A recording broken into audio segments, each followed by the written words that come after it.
नमस्कार, स्वागत है आप सभी का उत्तर प्रदेश के हमारे इस बुलेटिन में। आपके साथ मैं अंजलि झा। तो चलिए बुलेटिन की शुरुआत करते हैं खबर से। मुख्यमंत्री योगी आदित्यनाथ आज आगरा दौरे पर हैं। बताते ये चले कि उत्तर प्रदेश सरकार की सेवा, सुरक्षा और सुशासन की नीति के 8 वर्ष पूर्ण होने पर जहां जनपद आगरा में केंद्र और यूपी सरकार की विभिन्न लोक कल्याणकारी योजनाओं के लाभार्थियों से संवाद कार्यक्रम आयोजित किया गया, वो इस कार्यक्रम में सीएम योगी आदित्यनाथ ने भी शिरकत किया। क्या कुछ कहा, चलिए आपको सुनवाते हैं। निर्भर बनकर के उत्तर प्रदेश के विकास में अपना योगदान दे रहा है। वे नकारात्मक कार्य करते थे समाजवादी पार्टी और कांग्रेस के लोग, तो अन्नदाता किसान को आत्महत्या करने के लिए मजबूर कर दिया था। आज सरकार सही कदम उठा रही है, वही किसान आत्मनिर्भर बनकर के विकास की प्रक्रिया का हिस्सा बना हुआ है। युवा नौकरी नहीं मिलती थी, हमने अब तक 8.5 लाख से अधिक नौजवानों को नौकरी दी है, सरकारी नौकरी दी है। अभी हाल ही में आपने देखा होगा 60,000 पुलिस भर्ती की प्रक्रिया संपन्न हुई है। 60,000 में से 12,000 में तो केवल बेटी ही सिलेक्शन हुई है। बहनों और भाइयों, ये कभी नहीं हुआ था। इतने बड़े पैमाने पर नौकरी, परंपरागत उद्यम को प्रोत्साहित करने के लिए कार्यक्रम, एमएसएमई के माध्यम से पहले ये लोग समाजवादी पार्टी और कांग्रेस के लोग 1 डिस्ट्रिक्ट 1 माफिया पैदा करते थे। हमने 1 डिस्ट्रिक्ट 1 मेडिकल कॉलेज दिया है। 1 डिस्ट्रिक्ट 1 प्रोडक्ट भी ये डबल इंजन की भारतीय जनता पार्टी की सरकार ने दिया है। नौजवानों को नौकरी मिली, रोजगार के अवसर खुले, प्रदेश विकास के पथ पर आगे बढ़ रहा है। आज देश के सबसे ज्यादा एक्सप्रेसवे यूपी के पास, इंटर स्टेट कनेक्टिविटी यूपी के पास, सबसे अधिक मेट्रो यूपी के पास, सबसे ज्यादा रेलवे का नेटवर्क यूपी के पास, सबसे अच्छी हाईवे यूपी के पास, सबसे ज्यादा एयरपोर्ट यूपी के पास और सबसे ज्यादा युवा ऊर्जा, प्रतिभाशाली युवा उत्तर प्रदेश के पास। आज उत्तर प्रदेश देश के अंदर सर्वाधिक खाद्यान्न पैदा करने वाला राज्य है। आज उत्तर प्रदेश सर्वाधिक आलू पैदा करने वाला राज्य है, सर्वाधिक गन्ना पैदा करने वाला राज्य है, सर्वाधिक इथेनॉल पैदा करने वाला राज्य है।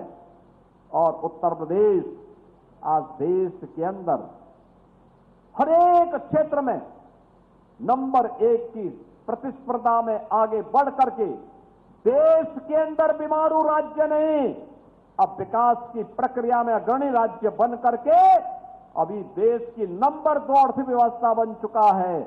और यही विकास की रफ्तार रही, आने वाले समय में नंबर 1 की अर्थव्यवस्था बनने में ज्यादा देर नहीं लगने वाली है। बहनों और भाइयों, यही आगरा है। पेयजल के लिए लोग तरसते थे, डबल इंजन की सरकार आई, गंगा जल आगरा वासियों को पिलाया जा रहा है। मेट्रो आगरा वासियों को मिल गया है, अब आगरा मेट्रो सिटी भी हो गई है। एयरपोर्ट का निर्माण, सिविल टर्मिनल का निर्माण अंतिम चरणों में चल रहा है। यह वही आगरा है जिस आगरा के बारे में तमाम प्रश्न खड़ा करते थे। और जब मैं आया था, पिछली सरकार की सोच को देखो, इसी आगरा में ये लोग कहते थे इन्होंने एयरपोर्ट नहीं बनाया, मेट्रो नहीं दी, पेयजल की सुविधा नहीं दी, यहां की अन्य बुनियादी सुविधाएं नहीं दी। हर घर नल की योजना आज डबल इंजन की सरकार दे रही है। गांव गांव की कनेक्टिविटी को डबल इंजन सरकार कर रही है। सरदेव अटल जी के बटेश्वर को वैश्विक पटल पर लाने का काम एक डबल इंजन की सरकार कर रही है। यहां के पेठा को भी और यहां के लेदर इंडस्ट्री को भी जान देने का काम एक डबल इंजन की सरकार कर रही है।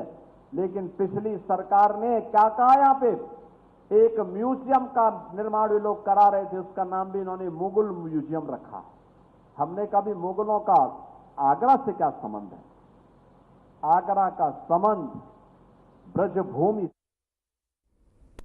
वही केंद्र सरकार के 10 साल और राज्य सरकार के 8 साल पूरे होने के उपलक्ष्य में मुख्यमंत्री योगी आदित्यनाथ आगरा में 635 करोड़ की 128 परियोजनाओं का लोकार्पण और शिलान्यास करने पहुंचे थे। बताते ये चले कि अखिल भारतवर्षीय अवधूत भेष 12 पंथी योगी महासभा द्वारा सिद्ध श्री दरियानाथ जी मंदिर में, जहां आगरा में आयोजित शंखा ढाल कार्यक्रम और भंडारा का आयोजन किया गया है, वहां पर 400 छात्र छात्राओं को टैबलेट का भी इस दौरान वितरण किया गया।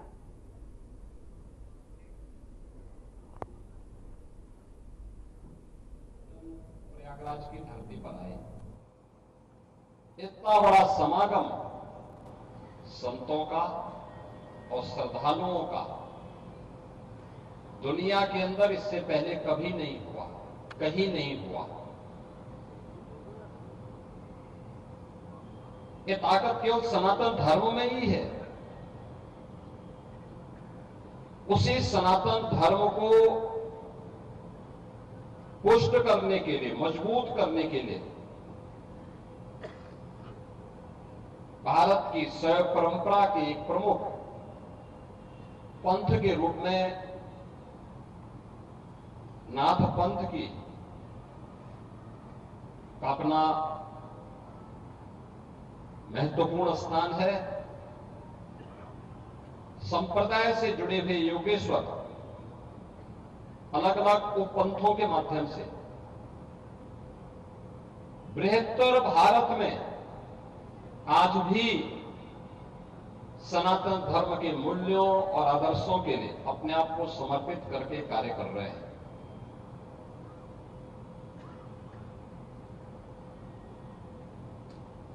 इन संतों और योगेश्वरों का ही साधना और सिद्धि का प्रताप है कि जो एक संकल्प ले लिया तो हो करके रहेगा।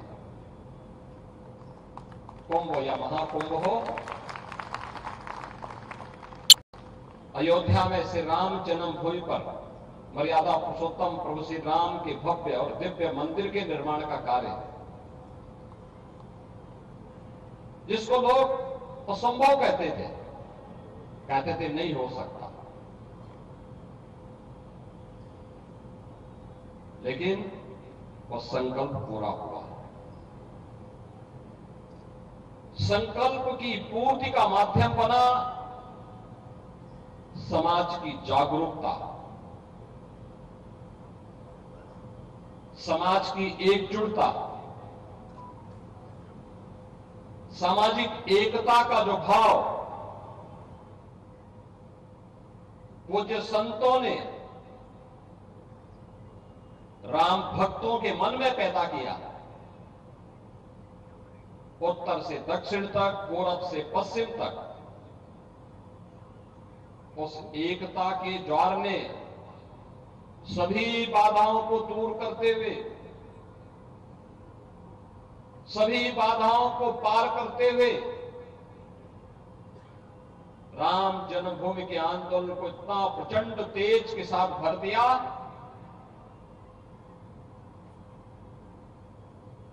कि अंततः हर भारतवासी ये कहने के लिए मजबूर हुआ कि नहीं, अन्याय हुआ है और इस अन्याय। वही सीएम योगी आदित्यनाथ के आवास पर आज सुबह खलबली मच गई जब अचानक से एनएसजी कमांडो दौड़ते हुए उनके घर में जा घुसे। चारों तरफ भारी भीड़ का माहौल देखने को मिला। वही सनसनाती हुई एम्बुलेंस भी आई और रुक गई। यह नजारा देख पुलिस टीम तक हैरान रह गई। दरअसल बुधवार की सुबह एनएसजी सुरक्षा प्राप्त सीएम योगी आदित्यनाथ की सुरक्षा को जांचने के लिए एनएसजी कमांडो की जो टीम थी वो उनके आवास पर मॉक ड्रिल के लिए पहुंची। 5 कालिदास मार्ग लखनऊ स्थित घर पर मॉक ड्रिल किया गया, जिसमें सुरक्षाकर्मी, ड्राइवर और एनएसजी के जो कमांडर थे वो भी शामिल थे। इसके साथ ही स्थानीय पुलिस भी मौजूद रही।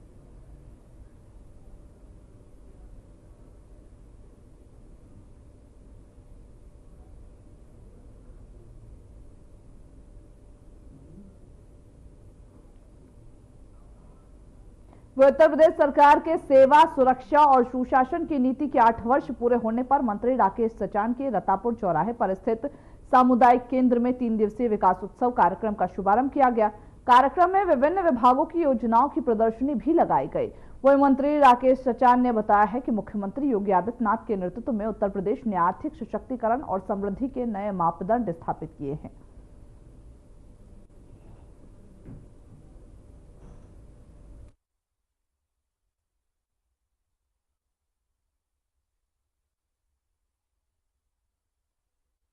के द्वारा अपने अपने विभाग के द्वारा क्या क्या कार्य किस जनपद में कितने किए गए हैं उनका प्रदर्शन भी किया गया है, उनको लगाया भी गया है।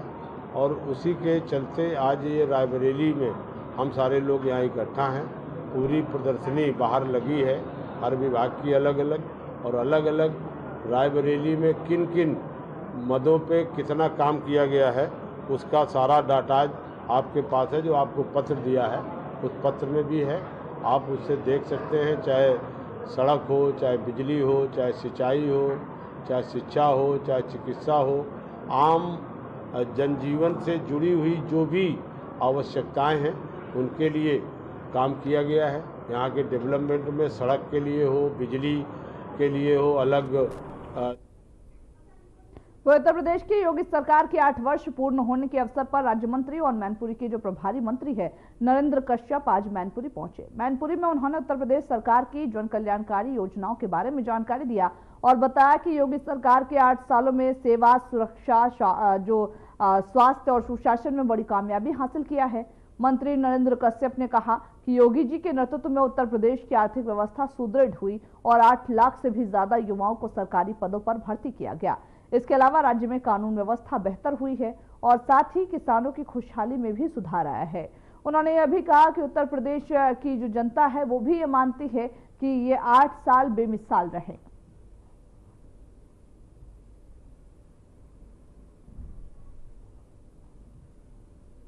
देश के प्रधानमंत्री नरेंद्र मोदी जी का मार्गदर्शन, उत्तर प्रदेश के माननीय मुख्यमंत्री योगी जी का नेतृत्व ने उत्तर प्रदेश के 8 सालों में अपने सरकार के कार्यों के माध्यम से सेवा, स्वास्थ्य और सुशासन देने में बड़ी कामयाबी हासिल की है।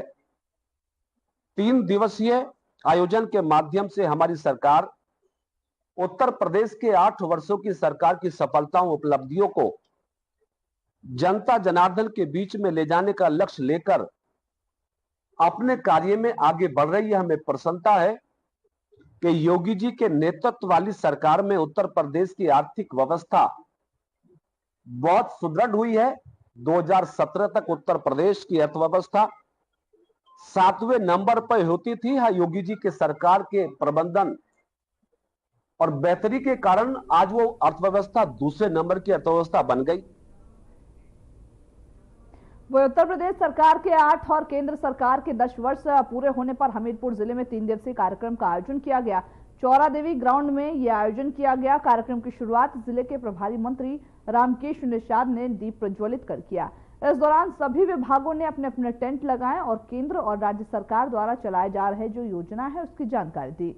प्रभारी मंत्री ने बीजेपी सरकार की उपलब्धियों और केंद्र राज्य सरकार द्वारा चलाई जा रही जो योजना है उसके लाभ के बारे में जानकारी दिया। इस अवसर पर विधायक, भाजपा जिला अध्यक्ष और विभागों के प्रमुख भी उपस्थित रहे।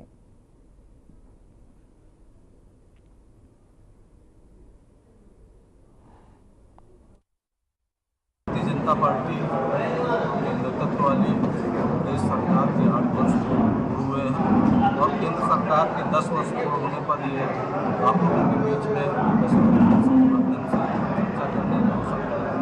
निश्चित रूप से जो सेवा, सुरक्षा, सुशासन और गरीब कल्याण की योजनाओं का क्रियान्वयन आदरणीय योगी जी और मोदी जी द्वारा धरातल में किया गया है। आज जो विकास का इंफ्रास्ट्रक्चर खड़ा किया गया है, बुंदेलखंड तमाम ऐसे विकास से वंचित रहा। आज बुंदेलखंड के सभी जनपदों में विकास की किरण लगी और पूरे प्रदेश में विकास को गति मिली है।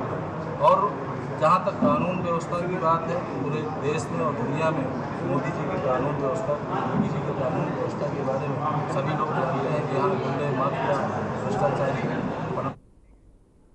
वही फर्रुखाबाद में यूपी सरकार के पर्यटन मंत्री जयवीर सिंह ने अपना दौरा किया और राज्य सरकार की 8 साल की जो उपलब्धियां हैं उसको गिनाया।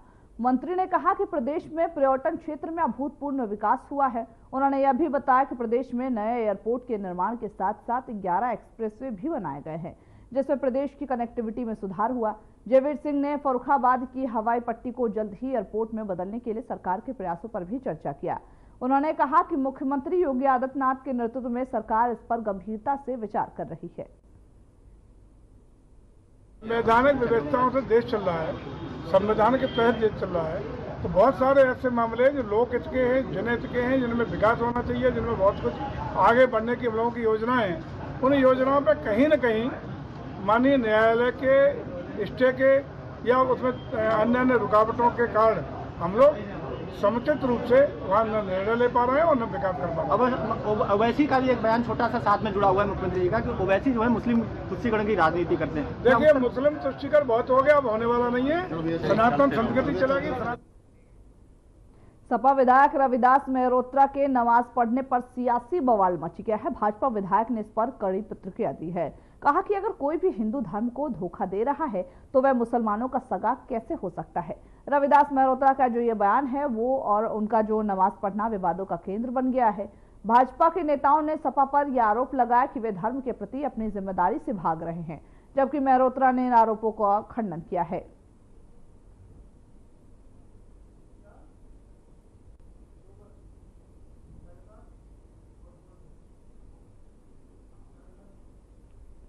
वो उत्तर प्रदेश सरकार के 8 साल पूरे होने पर जनपद में कार्यक्रम का आयोजन किया गया, जिसमें प्रभारी मंत्री संजीव गौंड ने शिरकत किया।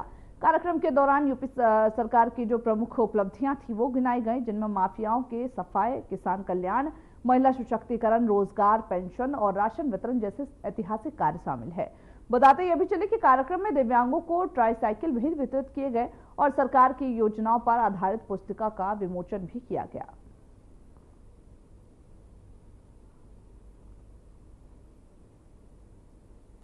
देखिए, औरंगजेब भारत में आतताई यहाँ पर अत्याचार किया है। वास्तव में ऐसे लोगों को भारत में रहने का अधिकार नहीं।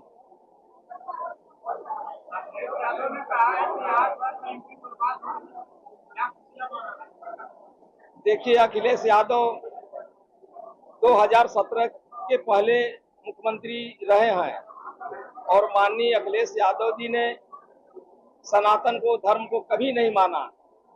माननीय अखिलेश यादव जी मुल्ला मौलवियों को साथ लेकर के चलते हैं और उनका कितना बड़ा इतिहास है इस हमारे देश के लिए बहुत ही दुर्भाग्यपूर्ण है। बहन जी ने उत्तर प्रदेश में अपना जनाधिकार खो दी है। अब बहुजन समाज पार्टी का उत्तर प्रदेश में कोई जनाधार नहीं है। आज वह चाहे दलित हो, चाहे पिछड़े हो, चाहे वह किसी भी वर्ग हो, आज वह भारतीय जनता पार्टी के एक एक कार्यकर्ता के रूप में आज काम कर रहे हैं। आज जो है कि हमारी बहन जी ने आज जो है कि अगर दलितों के लिए, पिछड़ों के लिए अगर कुछ की होती तो आज वास्तव में आज उत्तर प्रदेश में उनका जनाधार रहता। वह भारतीय किसान यूनियन के बैनर तले आयोजित किसान होली मिलन समारोह में किसान नेता राकेश टिकैत पहुंचे। यह कार्यक्रम गांधी भवन मैदान में आयोजित किया गया, जहां बड़ी संख्या में किसानों ने भाग लिया और कार्यक्रम स्थल पर भारी जनसलाह भी देखा गया। कार्यक्रम में महिला और पुरुष किसानों की भारी उपस्थिति रही, जिन्होंने राकेश टिकैत के नेतृत्व में कृषि से जुड़े हुए विभिन्न मुद्दों पर चर्चा किया। इस अवसर पर किसानों ने एकजुटता का संदेश दिया और अपने अधिकारों की रक्षा के लिए ठोस कदम उठाने की बात की।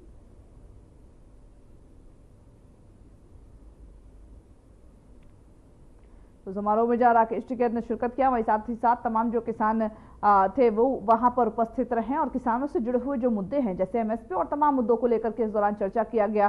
क्योंकि आप सभी को वो तस्वीरें भी याद होंगी जब राकेश टिकैत किसानों का जो आंदोलन था उसके मुखिया बने हुए उसका नेतृत्व करते हुए नजर आ रहे थे और इसी के तहत तमाम जो चर्चे हैं वो इस दौरान किए गए। होली मिलन समारोह इस समारोह का नाम दिया गया था, जिसमें जो किसान हैं उनके अधिकारों पर भी चर्चा हुई और सरकार के सामने उन अधिकारों को किस तरीके से रखा जाएगा और सरकार से क्या कुछ जो किसानों की मांगे हैं वो किया जाएगा, उस पर भी इस दौरान चर्चा हुई। वो उत्तर प्रदेश सरकार के सेवा, सुरक्षा और सुशासन के 8 साल पूरा होने पर पुलिस अधीक्षक अरुण कुमार सिंह और अपर पुलिस अधीक्षक चक्रपाणी त्रिपाठी ने एक महत्वपूर्ण पहल की। उन्होंने मिशन शक्ति यूपी 112 महिला पीआरबी और अग्निशमन टीम को हरी झंडी दिखाकर जागरूकता रैली को रवाना किया। यह रैली महिलाओं की सुरक्षा, आपातकालीन सेवाओं और अग्निशमन सुरक्षा के प्रति जन जागरूकता फैलाने के उद्देश्य से आयोजित की गई। वही पुलिस अधीक्षक अरुण कुमार सिंह ने इस रैली को हरी झंडी दिखाते हुए कहा कि यह रैली उत्तर प्रदेश सरकार की सुरक्षा और महिला सशक्तिकरण की दिशा में जो उठाए गए कदम हैं, उसको मजबूत करने के लिए आयोजित की गई है।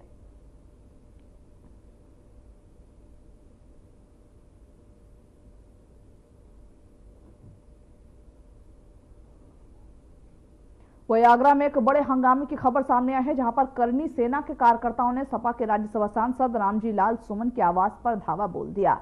यह घटना आज हुई जब करनी सेना के कार्यकर्ताओं ने सांसद के घर पर तोड़फोड़ की, कुर्सियां और गेट भी तोड़ डाले। घटना के बाद स्थिति तनावपूर्ण हो गई और पुलिस को हस्तक्षेप करने बीच में आना पड़ा। वही करनी सेना के कार्यकर्ताओं ने पुलिस पर भी पथराव किया, जिससे पुलिसकर्मी घायल हो गए। पुलिस ने हालात को काबू करने के लिए लाठीचार्ज किया, जिसके बाद कई कार्यकर्ताओं को हिरासत में लिया गया। वो इस हमले के कारण इलाके में भारी पुलिस बल तैनात किया गया और साथ ही साथ मामले की जांच भी की जा रही है।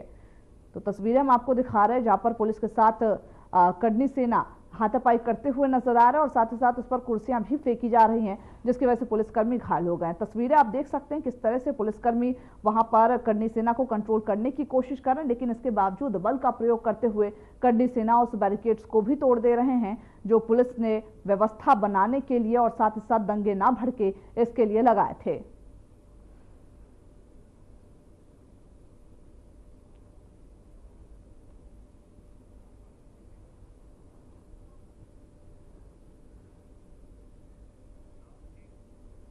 वही रामनवमी के मौके पर बीते वर्ष रामलला का सूर्य तिलक हुआ।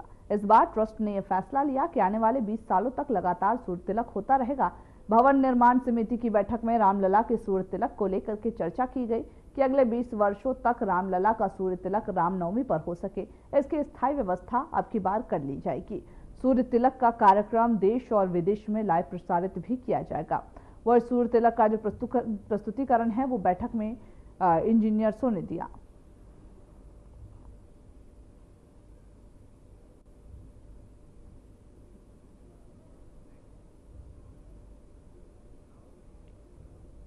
हमीरपुर में एक्सिस बैंक के एटीएम में चोरी की नाकाम कोशिश की गई है, जहां चोर ने एटीएम को तोड़ने का बेतहाशा प्रयास किया, लेकिन पैसे निकाल नहीं सका, लेकिन वह सफल नहीं हो सका। इस घटना का जो वीडियो है वो सोशल मीडिया पर जमकर वायरल हो रहा है, जिसमें चोर की हरकतें साफ तौर पर दिखाई दे रही है। हालांकि चोर की इस नाकाम कोशिश जो है वो बैंक के सीसीटीवी कैमरे में रिकॉर्ड हो गई। इस घटना के बाद से स्थानीय पुलिस पर भी सवाल उठ रहे हैं, क्योंकि लगातार जो पुलिस है वो चौकसी करती रहती है, लेकिन इन घटनाओं पर आखिर प्रभावी कार्रवाई करने को लेकर के जो दबाव है वो इसके बाद पुलिस पर ज्यादा बढ़ गया है।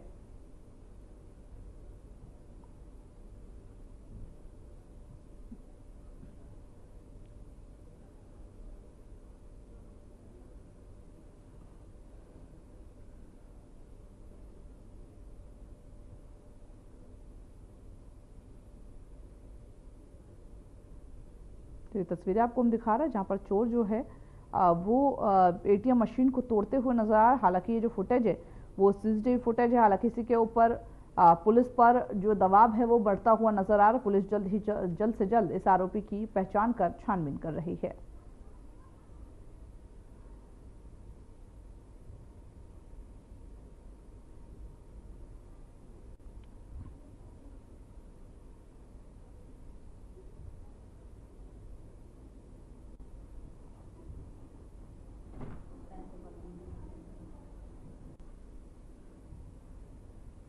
तो खबर हमीरपुर से है, जहां एक वीडियो वायरल हुआ है जिसमें चोर की जो हरकतें हैं वो साफ देखी जा रही है। तो चलिए इसी बीच बड़ी खबर की ओर रुख करते, जहां पर जम्मू कश्मीर में आतंकियों की धरपकड़ जारी है। कठुआ में सुरक्षा बलों का जो सर्च ऑपरेशन है वो लगातार जारी है। हीरानगर के जंगलों में सुरक्षा बलों का सर्च ऑपरेशन जारी है। तो बड़ी खबर आपको बता रहे, जहां पर जम्मू कश्मीर में कठुआ में सुरक्षा बलों का सर्च ऑपरेशन जारी है। हीरानगर के जंगलों में सुरक्षा बलों का यह सर्च ऑपरेशन जारी है। एक बड़ी संख्या में वहां पर जंगलों में सुरक्षा बलों ने सर्च ऑपरेशन चलाया है। आतंकियों की धरपकड़ के लिए ये सर्च ऑपरेशन जारी है। तो चलिए इसी बीच राजस्थान के करौली से खबर आपको बता दें, जहां शक्ति स्वरूपा कैला माता का लक्खी मेला शुरू हो चुका। आज से इस मेले की औपचारिक शुरुआत हुई है। माता के दरबार में श्रद्धालुओं की भीड़ देखी गई है। पदयात्रियों की आवक हो रही है। वहीं प्रदेश के जो विभिन्न जिले हैं उससे पैदल श्रद्धालु आ रहे हैं। करौली में भंडारे, अल्पाहार केंद्र, प्याव, विश्राम स्थल संचालित हैं। क्षेत्र के लोग भी इस दौरान जो श्रद्धालु हैं उसके अवभगत में जुड़े हुए। आगामी 2 से 3 दिन तक पदयात्राओं की भारी आवक होगी। चलिए इस बीच खबरों के हमारे से बुलेटिन में बस इतना ही। मुझे दीजिए इजाजत। नमस्कार।